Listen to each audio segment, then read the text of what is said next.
السلام علیکم ورحمۃ اللہ وبرکاتہ۔ ایک بہن نے سوال کیا تھا کہ جو بندہ یا بندی قرآن کریم کو نہیں پڑھتے، قرآن کریم کو پڑھنے کی قدرت رکھنے کے باوجود قرآن کریم کو نہیں پڑھتے، تو کیا ان کو قیامت کے دن اندھا کر کے اٹھایا جائے گا؟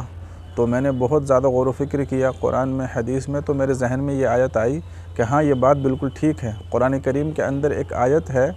16ویں پارے کے آخر میں یہ آیت ہے، وَمَنْ أَعْرَضَ عَنْ ذِكْرِي فَإِنَّ لَهُ مَعِيشَةً ضَنْكًا وَنَحْشُرُهُ يَوْمَ الْقِيَامَةِ أَعْمَىٰ۔ اللہ تبارک و تعالی ارشاد فرماتا ہے کہ جو بندہ میرے ذکر سے اعراض کرے گا، میرے ذکر سے دور بھاگے گا، تو میں اس کی روزی کو تنگ کر دوں گا، وَنَحْشُرُهُ يَوْمَ الْقِيَامَةِ أَعْمَىٰ، اور کل قیامت کے دن ہم اس کو اندھا کر کے اٹھائیں گے۔ تو یہاں پر ہے وَمَنْ أَعْرَضَ عَنْ ذِكْرِي،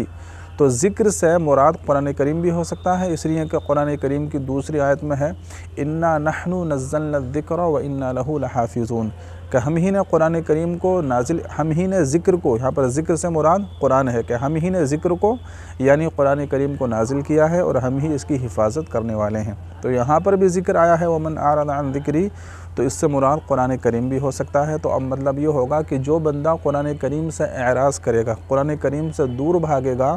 تو میں اس کی روزی کو تنگ کر دوں گا، اور پھر اس کے بعد میں کل قیامت کے دن جب اس کو قبروں سے اٹھایا جائے گا تو اندھا کر کے اٹھایا جائے گا۔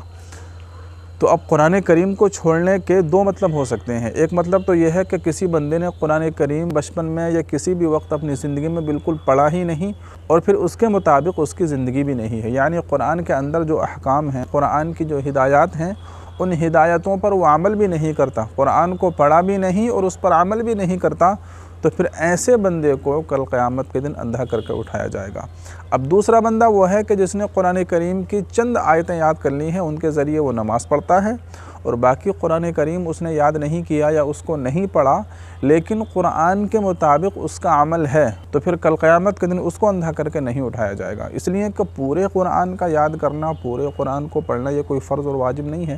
بس اتنا قرآن آپ کو یاد ہونا چاہیے کہ جس سے صحیح طریقے سے آپ نماز پڑھ سکیں، ٹھیک ہے۔ تو ایک بندہ تو وہ ہوا کہ جس نے قرآن کو پڑھا بھی نہیں اور اس کے مطابق اس کا عمل بھی نہیں، تو اس کو تو اندھا کر کے اٹھایا جائے گا۔ لیکن دوسرا بندہ وہ ہے کہ قرآن کی چند آیتیں یاد کر لی اور باقی قرآن پر عمل کرتا ہے، جو قرآن کی ہدایات ہیں، جو قرآن کے احکام ہیں، ان پر عمل کرتا ہے، تو اس کو کل قیامت کے دن اندھا کر کے نہیں اٹھایا جائے گا۔ اسی طریقے سے ایک بندہ وہ ہے کہ جس نے قرآن کو یاد کیا تھا، قرآن کو حفظ کیا تھا،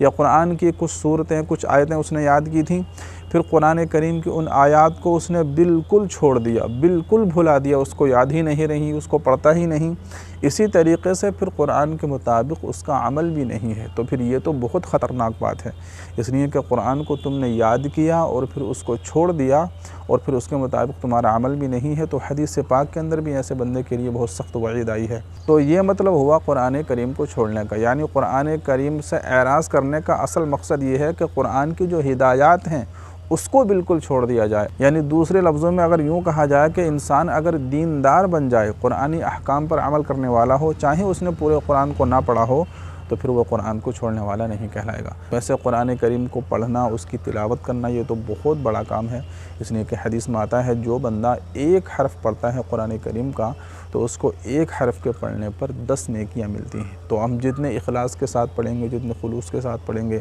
اور جتنے پیار اور محبت کے ساتھ قرآن کو پڑھیں گے، تو پھر اتنے ہی ثواب کے اندر ہمارے اضافہ کر دیا جائے گا۔ اس لیے کہ حدیث میں ہے کل قیامت کے دن 2 چیزیں بندے کی شفاعت کریں گی، ان میں سے ایک قرآن ہوگا اور دوسرا روزہ ہوگا، یہ دونوں چیزیں بندے کے لیے شفاعت کریں گی۔ تو قرآن کریم کو پڑھنا تو بہت بڑی سعادت مندی کی بات ہے، اس لیے زیادہ سے زیادہ قرآن کریم کو پڑھنے کی